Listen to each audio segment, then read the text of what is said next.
Oke sahabat petani sawit, jangan lupa untuk mendukung channel ini dengan cara menekan tombol subscribe.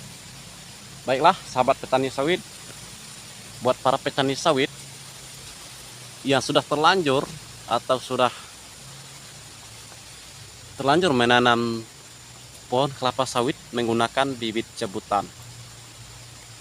Nah, untuk video kali ini saya akan membahas dampak dari menggunakan bibit cabutan. Apa saja dampak menggunakan bibit cabutan dan apa kelebihan menggunakan bibit cabutan. Baiklah sahabat petani sawit, jangan lupa untuk share video ini ke media sosial kalian masing-masing. Sebenarnya untuk dampak menggunakan bibit cabutan itu tidak terlalu buruk, tergantung cara pemilihannya sebelum kita menggunakan bibit cabutan. Makanya sudah ada tutorial atau cara-cara memilih bibit cabutan di channel ini. Untuk dampak sebenarnya tidak terlalu mengesalkan, tergantung pada kita yang merawat. Kalau terawat rapi, maka kita bisa mendapatkan hasil yang cukup maksimal. Kalian lihat saja di keliling batang saya ini, belakang saya ini, maksud saya, semuanya bibit cabutan.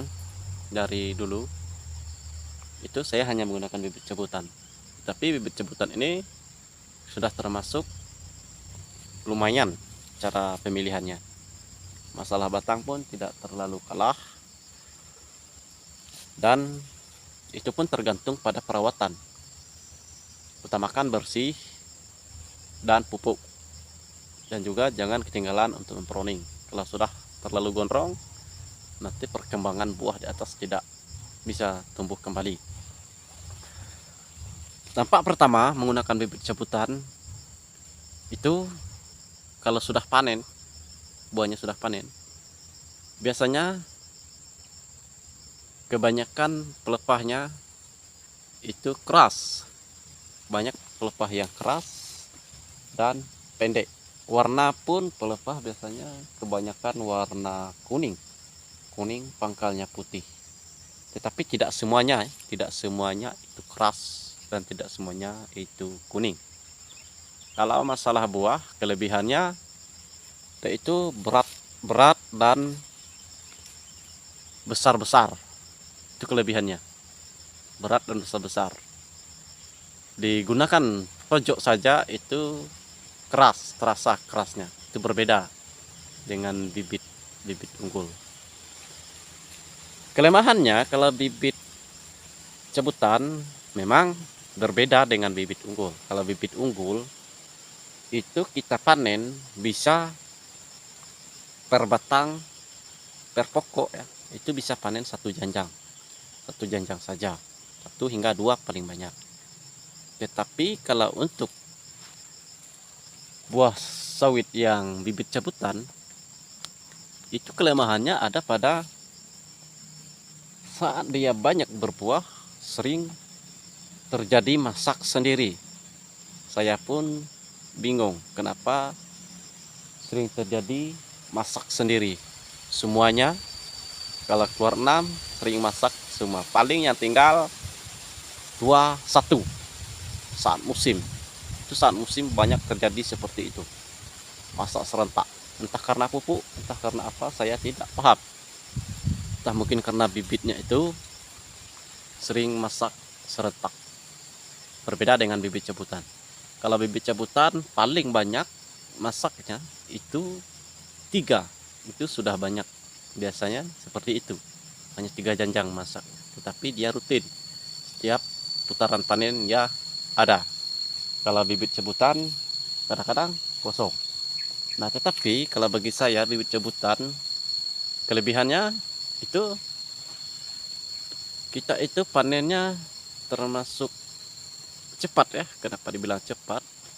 Kalau kita bisa mendapatkan 5 janjang, itu sudah ada lebih dari 1 kintal atau 100 kilo. Karena dia besar-besar dan berat keras. Tapi tergantung pada perawatannya juga. Dan juga kita tidak perlu melihat setiap batang. ada lewat 3 batang baru ada masak. Sudah ada masak nyampe 3, berarti sama saja hitungannya per batang 1 janjang, hitungannya seperti itu.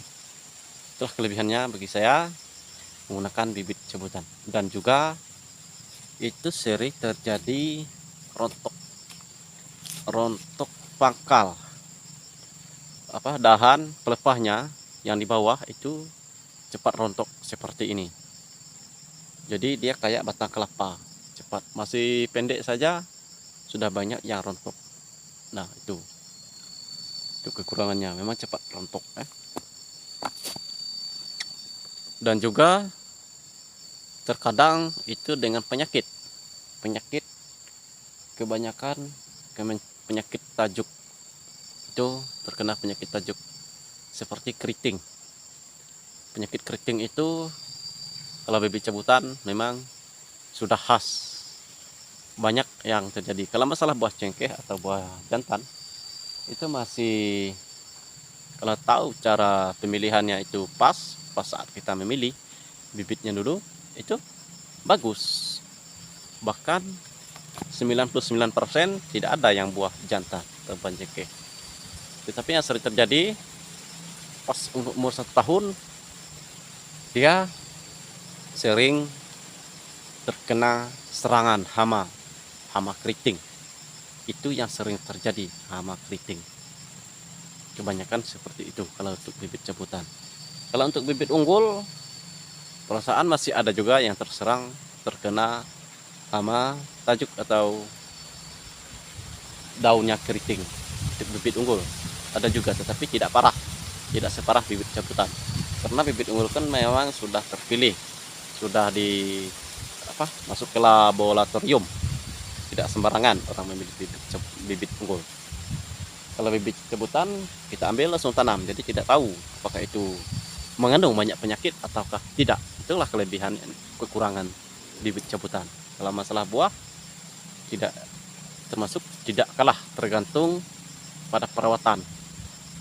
Entah kalau umur di atas 10 hingga 15 tahun nanti. Kalau sudah di atas 15 tahun, mending kita ganti saja karena sudah tinggi, sudah sewajarnya diganti. Kalau masih di bawah umur 15 tahun masih bagus, kenapa tidak kita memakai bibit cabutan. Nah, kalau untuk pelepah itu kebanyakan kecil, untuk bibit cabutan kebanyakan kecil-kecil dan kuning. Itulah kebanyakannya. Nah, itulah dampak menggunakan bibit cabutan. Terima kasih, semoga bermanfaat.